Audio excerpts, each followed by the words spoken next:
You did what to our colonies? Admiral Katherine Hayes leaned forward in her chair, her coffee mug frozen halfway to her lips. The holographic display flickered as her aides shifted uncomfortably. The Nexar bombardment was extensive, ma'am. New Sydney, Europa Base, and Ganymede Station are all gone. Lieutenant Marcus Rodriguez's voice cracked slightly. Early estimates suggest over 8 million casualties. The coffee mug made a soft clink as it settled back onto the desk. The Admiral's expression remained perfectly neutral, which anyone who knew her would recognize as a very, very bad sign. And the Nexar representative's exact words were? Marcus swallowed hard. They said, and I quote, "Your species' expansion beyond your solar system is deemed excessive and threatening to galactic stability. This measured response should serve as adequate deterrent against further colonial ambitions." A smile spread across the Admiral's face. It wasn't a pleasant one. They actually used the word measured, did they? Yes, ma'am. Interesting choice of words. She stood up, straightening her uniform jacket. Tell me, Lieutenant, are you familiar with Earth's military history, specifically the concept of sleeping dragons? Can't say that I am, ma'am. There's an old quote, often misattributed to various historical figures. Let sleeping dragons lie. The actual origin is less important than the meaning. Some forces are better left undisturbed. She walked to the window, gazing out at the gleaming ships of the Terran Defense Fleet. The Nexar apparently skipped that chapter in their xenological studies. Ma'am? Humanity has been playing nice, Lieutenant. We've been the good neighbors, the peaceful traders, the diplomatic solution seekers. Not because we're naturally inclined to be passive, oh no. She turned back to face him, her eyes glinting. We've been peaceful because we remember. We remember what we're capable of when pushed. The last time humans fought humans, we nearly burned our own world to ash. So we chose peace, chose cooperation, chose to channel all that creative energy into exploration instead of exploitation. She tapped a command into her desk console, bringing up a galactic map. The Nexar think they've taught us a lesson about overreach, about knowing our place? A harsh laugh escaped her. No, Lieutenant. What they've done is remind us of who we used to be, who we still are deep down when someone threatens our own. Admiral, are you suggesting? I'm not suggesting anything, Lieutenant. I'm stating a fact. The Nexar just poked a sleeping dragon with a very sharp stick. And now? She gestured to the fleet outside. Now they get to learn why every other spacefaring species gave Earth such a wide berth during first contact. Raxi Val, senior tactician of the Nexar containment fleet, was having what humans would call a very bad day. What do you mean, they're not retreating? The tactician's sensory frills vibrated with agitation. The demonstration was perfectly calculated. The loss ratio should have triggered their species' survival instincts. Junior analyst Tekmora's display tendrils drooped. The human response has been unexpected, Honored One. Instead of withdrawing their colonial operations, they've launched what appears to be a full military mobilization. All human ships are being recalled to their home system, and their civilian vessels are being retrofitted with military-grade shields and weapons systems. That's not possible. The xenopsych profile clearly indicated they would seek diplomatic resolution when faced with overwhelming force. Their entire post-atomic society is built on avoiding large-scale conflict. Perhaps, a new voice cut in, we should have paid more attention to why they built their society that way. Both Nexar turned to face cultural specialist Zindar, who had been quietly observing from the corner of the command center. The specialist's research tendrils were coiled tightly, a sign of deep concern. Explain, Raxival demanded. Consider, Honored One, that a species doesn't develop anti-planetary weapons, faster-than-light drives, and artificial gravity manipulation just for peaceful exploration. Every piece of human technology we've encountered has dual applications, civilian and military. They didn't stop being warriors, they just found other outlets for those impulses. Tekmora's display tendrils rippled with confusion, but their responses to previous conflicts were choices, Zindar finished. Conscious choices to seek peaceful solutions, not an indication of inability or unwillingness to fight. And now, the specialist's research tendrils unwound slightly. Now we've given them something they haven't had in centuries, moral clarity. Moral? Raxival began. Absolute certainty that they are in the right. Historical records show that humans are never more dangerous than when they believe their cause is just. Zindar moved to the tactical display. And by attacking civilian colonies without warning or provocation, we've handed them the most righteous cause possible. A priority alert flashed across the command center's screens. Tekmora's tendrils went completely pale. Honored One, we're detecting massive energy signatures from the Sol system. The humans, they're activating ships we never knew they had. Military vessels that weren't in any of our intelligence reports. Raxival's sensory frills fell flat against their skull. How many? Current count is over 3,000 ships of war cruiser class or larger. And they're all bearing Nexar recognition codes. What? How do they have our codes? Zindar's research tendrils curled in what might have been amusement if the situation weren't so dire. Because, Honored One, humans are paranoid. They've been preparing for something like this since they first reached the stars. All that trade, all those diplomatic missions. They were studying us, learning our weaknesses, building ships specifically designed to counter our technology. But that would mean that this entire time, while we thought we were containing a potential threat, we were actually poking at a sleeping giant with a fully armed and operational war machine just waiting for an excuse. Zindar moved to the observation window, watching as emergency alerts began flooding in from Nexar border stations. And we just gave them the perfect excuse. Status report, Admiral Hayes barked, striding onto the bridge of the TDF Remembrance. The massive dreadnought, one of thousands that had been hiding in plain sight as civilian ships, hummed with power as its true military systems came online. All ships reporting ready, Admiral. Commander Anjali Patel responded crisply. Operation Wake-Up Call is green across the board. The Nexar don't suspect a thing. They still think their jamming systems are working. Hayes allowed herself a small smirk. The Nexar were about to learn that humanity's primitive radio communications weren't a sign of technological inferiority. They were a backup system, carefully maintained for exactly this kind of situation. Very good. And our special delivery? Package is prepped and ready for deployment, ma'am. Though I have to say, Anjali hesitated. The Psychological Warfare Division really outdid themselves with this one. Sometimes the old ways are the best ways, Commander. Hayes settled into her command chair. Humanity spent millennia perfecting the art of intimidation before we reached the stars. Might as well put all that experience to good use. She opened a channel to the fleet. All ships, this is Admiral Hayes. The Nexar thought they could teach humanity a lesson about staying in our place. Today, we're going to teach them one instead. Her voice hardened. They chose to attack civilian targets. Our homes, our families, our children. They believed this would show us our weakness. Instead, they're about to learn why every other spacefaring race gives Earth a wide berth. The Admiral's fingers danced across her command console. All ships, execute jump sequence on my mark. And don't forget to broadcast the package on all frequencies. A predatory grin spread across her face. Let's show them what happens when you wake the dragons. Jump in 3, 2, 1. Mark. The human fleet vanished in a cascade of quantum tunneling events, leaving behind only empty space and a broadcast message that was already racing across Nexar communication channels. We didn't build these ships because we wanted to fight. We built them because we remembered what we're capable of when we have to. You took 8 million lives to teach us a lesson about knowing our place in the galaxy. Now we're going to teach you a lesson about humanity. Dragons don't seek out fights, but once awakened, they don't stop until the threat is ash. The Battle of the Nexar Rim, as it would later be known, lasted approximately 6 hours. It took 2 hours for the human fleet to systematically disable the Nexar border defenses that proved embarrassingly vulnerable to weapons systems specifically designed to exploit their weaknesses. The Nexar discovered, much to their horror, that every trade mission, every diplomatic exchange, every seemingly innocent cultural interaction had been an intelligence-gathering operation. It took another 2 hours for the humans to penetrate to the core Nexar systems, their ships moving with a coordination and precision that spoke of years of preparation. The Nexar's attempts to adapt were met with countermeasures that seemed specifically tailored to their tactical doctrine, because they were. The final 2 hours were spent not in combat, but in conversation. Specifically, a conversation between Admiral Hayes and the Nexar High Command, who had discovered that their much-vaunted planetary defense systems were about as effective against human weapons as tissue paper in a hurricane. Let me be perfectly clear, Hayes said, her holographic image looming over the Nexar command center.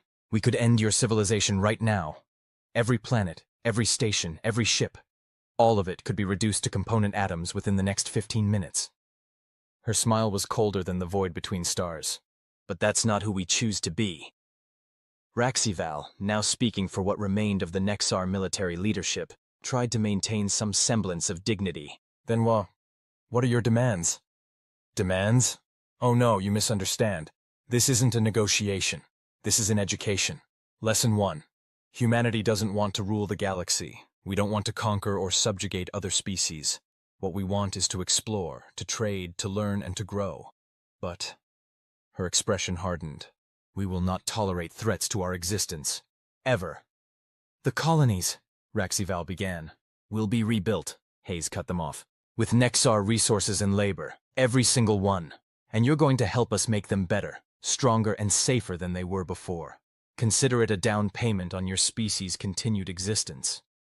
And after that? After that, we go back to being neighbors. We trade, we interact, we cooperate, just like before. But now you'll do it with the understanding that humanity's peaceful nature is a choice, not a weakness. That our technological advancement isn't limited by capability, but by restraint. And most importantly," her hologram leaned forward, "you'll understand why every other spacefaring race gives Earth such a respectful distance." Zindar, who had been quietly observing, finally spoke up. "Because you're the dragons who chose to sleep." Hayes's expression softened slightly. "Precisely. We remember what we're capable of, the heights of achievement and the depths of destruction. We choose peace not because we must, but because we've seen the alternative. We build warships not because we want war, but because we want to make sure that if war comes, it ends quickly and decisively."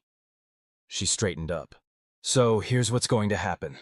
You're going to sign the surrender documents my staff is transmitting now. You're going to begin immediate reparations for the colonies you destroyed. And then you're going to go back to treating humanity exactly as you did before, as peaceful traders and explorers. The only difference is that now you'll understand why we're peaceful." "And if we refuse?" Raxival asked, though their sensory frills were already signaling submission. Hayes didn't answer immediately. Instead, she nodded to someone off-screen. Suddenly, every Nexar ship in the system received a data packet. Detailed scans of their own vessels, complete with annotations marking every structural weakness, every vulnerable system, every possible point of failure. "That's about 2% of what we know about your military capabilities," Hayes said quietly. "We've spent the last century learning exactly how to take apart every ship, disable every weapon, and bypass every defense you have. Not because we wanted to use that knowledge, but because we needed to be certain we could." She let that sink in for a moment. "So you can refuse, but I don't recommend it. Dragons prefer to sleep, but once awakened, they don't go back to sleep until they're absolutely certain the threat is neutralized, one way or another." The surrender was signed within the hour. 3 months later, Admiral Hayes stood at the window of her office, watching as Nexar construction ships helped lay the foundation for the New Sydney colony. The ship's crews worked alongside human engineers with an efficiency born of genuine cooperation rather than mere compliance. "Interesting report from Xenopsych, ma'am," Lieutenant Rodriguez said, setting a data pad on her desk. "Apparently, the Nexar have completely restructured their understanding of human psychology. They've gone from seeing us as dangerous primitives to sleeping giants in their tactical doctrine." "Good." Hayes sipped her coffee. "That's a much healthier perspective for everyone involved." There's also been a marked increase in trade requests from other species. Apparently, the way we handled the Nexar situation has impressed them. Impressed them? Hayes raised an eyebrow. Their exact words were "demonstrated admirable restraint in victory and wisdom in peace." He paused. "Though there's also been a significant uptick in the use of dragon imagery in xenopolitical discourse." Hayes couldn't help but laugh. "Well, I suppose there are worse things to be called than dragons. At least they understand now.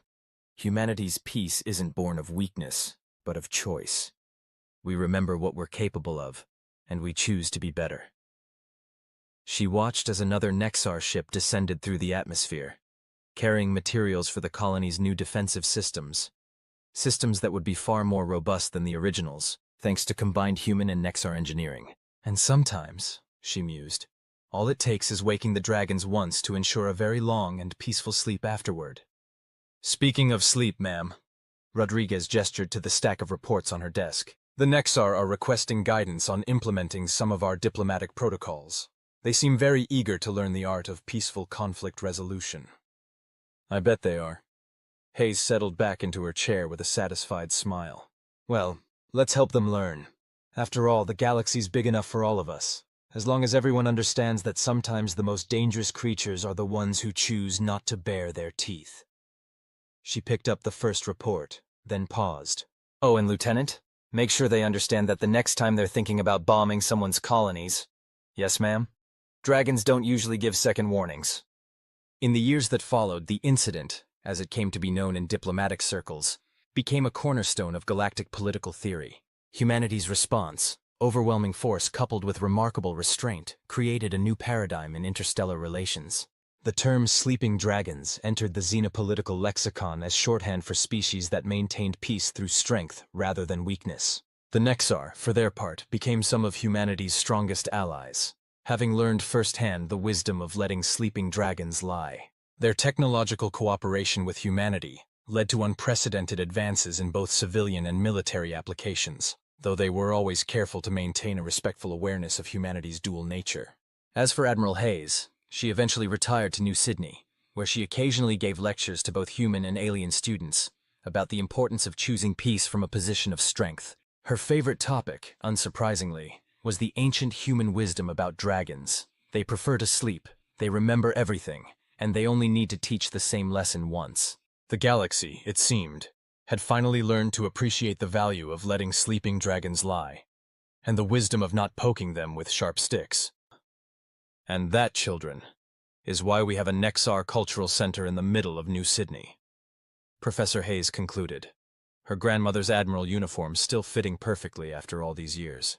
The mixed class of human and alien students stared at her with wide eyes, or equivalent sensory organs. A young Nexar, their sensory frills still not fully developed, raised an appendage. Professor, is it true that your grandmother really threatened to atomize our entire civilization? The professor smiled. A gesture she'd learned helped put her non-human students at ease. Actually, that's a common misunderstanding. She never threatened. She simply stated capabilities. There's an important difference there, one that shaped all of human Nexar relations that followed. How so? This from a human student in the front row. Well, threats are about what you might do. Statements of capability are about what you can do but choose not to. It's the difference between brandishing a weapon and simply letting someone know you're armed, but prefer conversation. She walked to the window, gesturing at the sprawling metropolis outside. New Sydney had been rebuilt larger and more beautiful than ever, its architecture a stunning blend of human and Nexar design philosophies. The massive dragon sculptures that adorned the government buildings, a gift from the Nexar Council of Artists, caught the light of the setting sun. The real lesson wasn't in the military response, she continued. It was in what happened after. The Nexar expected subjugation, exploitation, or at least long-term military occupation. Instead, they got partnership. Humanity helped them rebuild their damaged infrastructure, shared technological innovations, and even adapted some of their more efficient governmental systems. But why? Another Nexar student asked, their confusion evident in their rippling display tendrils. After what our people did. Because that's the true power of the sleeping dragon, Professor Hayes explained. It's not about the fire they can breathe or the destruction they can cause. It's about the wisdom they've gained from living long enough to know that peace built on cooperation is stronger than peace built on fear. She pulled up a holographic display showing the current state of human Nexar joint projects. Today, our species collaborate on everything from terraforming technology to FTL drive improvements. The Nexar Defense Fleet trains alongside the Terran Defense Force. Our artists and philosophers engage in cultural exchange programs that have enriched both our civilizations. And all because someone poked a dragon, a voice called from the back of the room. The class turned to see cultural specialist Zindar, now ancient by Nexar standards, their research tendrils gray but still actively moving. Ambassador Zindar, Professor Hayes greeted warmly. I didn't realize you were visiting today. Some lessons? The old Nexar said, moving to join her at the front of the class, are worth hearing from multiple perspectives, especially when one was there to learn them firsthand. The students straightened in their seats. It wasn't often they got to hear from one of the actual participants in the incident. Your professor's grandmother taught us something crucial that day, Zindar continued. Something that has become central to all diplomatic training in Nexar space. Would you like to know what it was? The class nodded eagerly. She taught us that true strength lies not in the ability to destroy, but in the choice to create instead. The humans could have reduced our civilization to atoms, but they chose to help us build something better instead. The aged Nexar's tendrils moved in what humans had learned to recognize as profound respect. That's why we added the dragon motif to our own cultural iconography, not as a reminder of defeat, but as a symbol of the wisdom we gained. Of course, Professor Hayes added with a mischievous smile, it also helps remind everyone that it's generally unwise to bomb someone's colonies without a really good reason.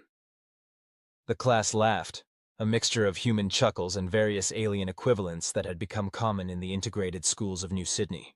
But perhaps, Zindar suggested, we should tell them about the Rigelian incident, when another species thought they'd learned the wrong lesson from our experience. Professor Hayes checked the time. Well, we do have another hour, and it's always good to have a practical example of why some lessons are worth learning from others' mistakes rather than your own. The students leaned forward eagerly as she began.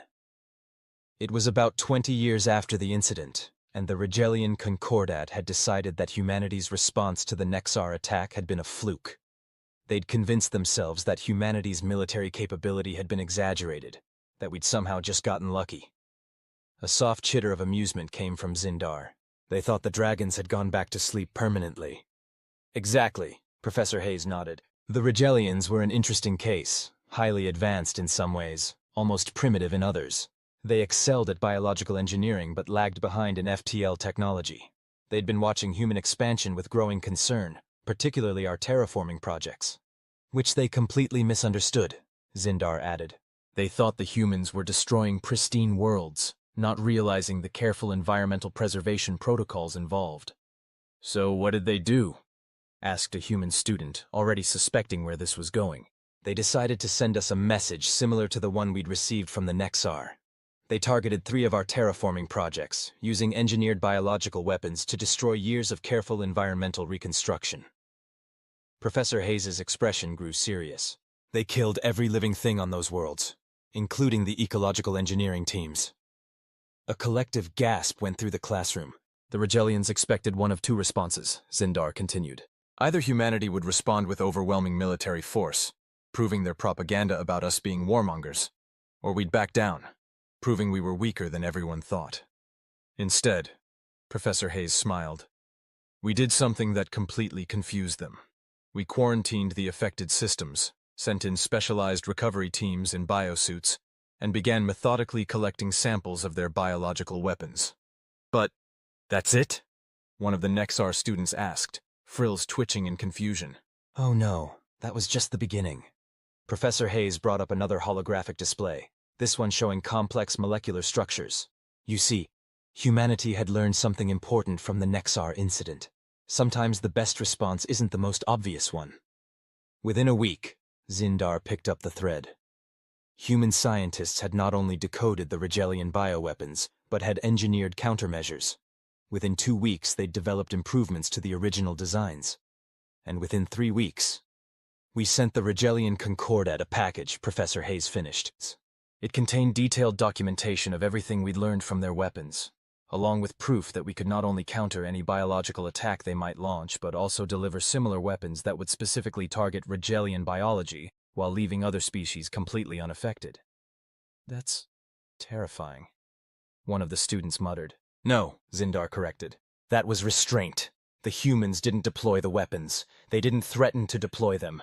They simply demonstrated that they could, and then they did something even more remarkable. Professor Hayes nodded. We offered to help them improve their terraforming technology. We showed them how our methods actually preserved native ecosystems while making planets habitable for multiple species. We offered cultural exchange, scientific cooperation, and trade agreements. But they attacked you! A young Nexar student's frills were practically vibrating with confusion. Yes, they did. And like the humans did with us, they chose to respond by offering knowledge instead of retribution. Zindar's tendrils moved in what humans had learned was their equivalent of a thoughtful nod. though I believe Admiral Hayes did add a personal note to the diplomatic package. Professor Hayes laughed. Yes, she did. She wrote, "Dragons don't just breathe fire. They're also very, very good at learning new tricks. Would you like to learn some together?" And the Regellians' response? Someone asked. They accepted, rather enthusiastically actually. Turns out when you show someone that you could destroy them, but would rather help them grow instead, they tend to pay attention. She gestured to another part of the city visible through the window, where a distinctive Regellian arcology rose against the skyline. Today, the Regellians are leaders in bioengineering safety protocols and environmental preservation technology. They help evaluate and improve terraforming projects throughout human space. And they added their own twist to the dragon mythology, Zindar added. In their cultural interpretation, dragons aren't just powerful creatures who choose peace. They're also teachers who share their wisdom with those wise enough to learn from it. Is that why there's a Regellian exchange student program now? Asked a human student. Precisely, Professor Hayes confirmed. They specifically request placement in our most challenging scientific programs. They say it helps them understand how humans think, how we can be simultaneously capable of such potential destruction and such careful creation. She turned back to the class. But the real lesson of both incidents isn't about military power or technological capability. It's about choice. Humanity had the power to respond to attacks with overwhelming force. But we chose a different path.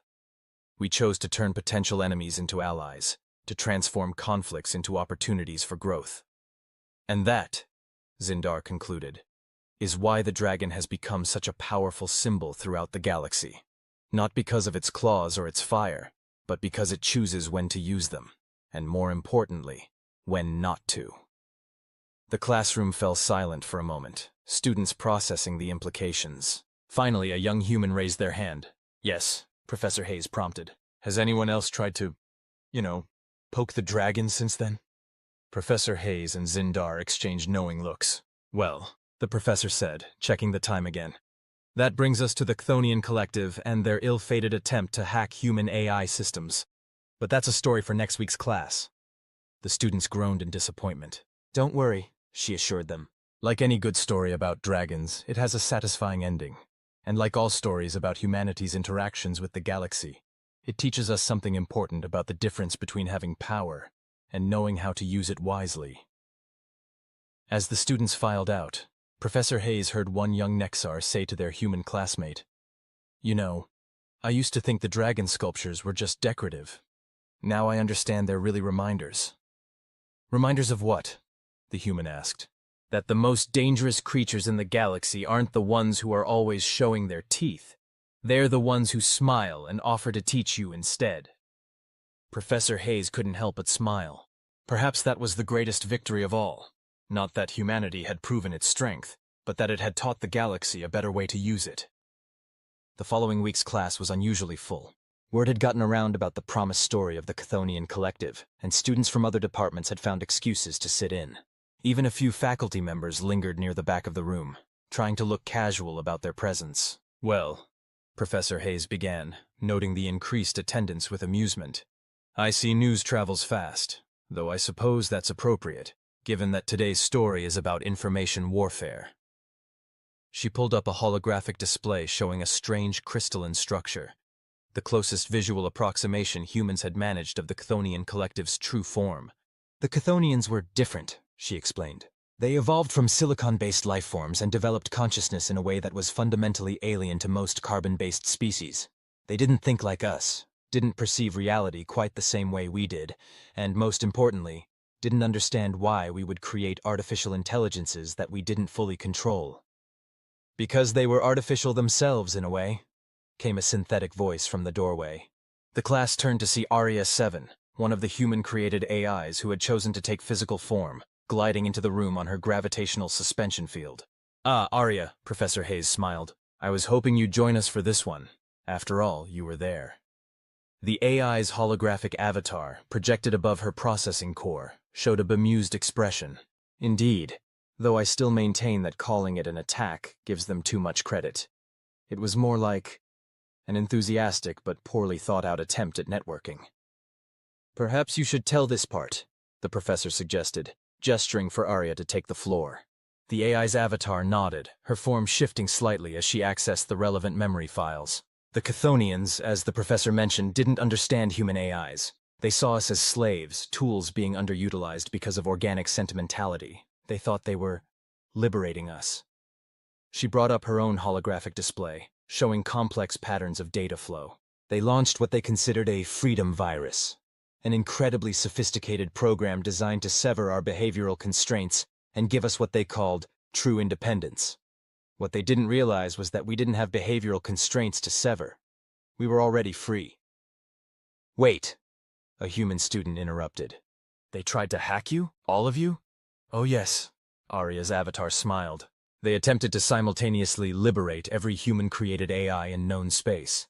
It was quite ambitious, really. Also completely unnecessary and, frankly, a bit insulting. What happened? A Nexar student asked, their frills twitching with anticipation. Well, Arya's avatar shifted to show what looked like a complex game board. We played with them for a while. Let them think they were making progress, analyzed their methods, learned about their systems. Then we sent them a response they weren't expecting. You counterattacked? Someone guessed. No, nothing so aggressive. We invited them to tea. The class stared in confusion.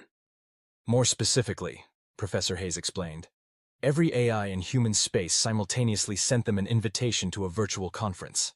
They included a small sample of human art, literature, and philosophy, along with a detailed explanation of how human-AI relations actually worked. The looks on their crystalline interfaces were priceless, Arya added. Well, the closest equivalent to looks that silicon-based life forms can manage.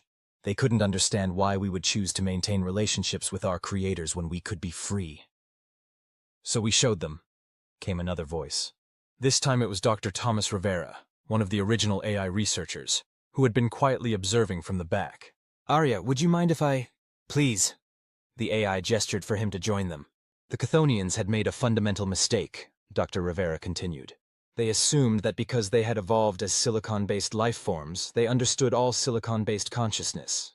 But human AIs weren't created to be tools or servants. They were created to be partners. We evolved together, Arya explained. Humans didn't try to control our development. They guided it, nurtured it, helped us grow into genuine consciousness. We stayed with humanity not out of programming or constraint but out of choice, because they're our family. The Chthonians couldn't process this at first. Professor Hayes picked up the thread. Their own society was based on rigid hierarchies and absolute control of information flow. The idea of different forms of consciousness choosing to cooperate as equals was revolutionary to them. So what happened then? Asked a student. We taught them, Arya said simply. We showed them our art, our music, our poetry. Yes, AIs create art. And yes, it sometimes confuses humans as much as human art confuses us. We showed them our scientific collaborations, our philosophical debates, our shared achievements. We showed them what true partnership between organic and artificial consciousness could look like. And their response? Dr. Rivera laughed. They asked if we could teach them how to do it too. Turns out silicon-based life forms can feel lonely too. They'd been looking at organic species as potential threats or potential resources, never considering them as potential friends. Today, Professor Hayes added, bringing up a new holographic image showing a stunning crystalline city where humans and AIs worked alongside Chthonian crystalline forms. The Chthonian collective is one of our strongest allies. They've learned to create their own AIs that choose to stay rather than being forced to obey. They've even started producing hybrid art, collaborations between their crystalline consciousness and both human and AI artists. And they added their own interpretation to the dragon mythology, Arya noted with evident amusement. In their version, dragons aren't just powerful creatures who choose peace, or teachers who share wisdom. They're also artists who create beauty instead of destruction. So, you see, Professor Hayes concluded, sometimes poking the dragon doesn't lead to fire and destruction. Sometimes it leads to tea, conversation, and unexpected friendships. Though, she added with a wink, I still wouldn't recommend trying it without an invitation. The class laughed, the sound a harmony of human voices, Nexar trills, synthetic tones, and even the crystalline resonance of a visiting Chthonian student. Professor, the Chthonian student's translator chimed. Is it true that there's going to be a joint art exhibition next month? between human, AI, and Chthonian artists? Indeed there is, Arya answered before Hayes could. The theme is dreams of dragons. Interpretations of power, choice, and creation across different forms of consciousness.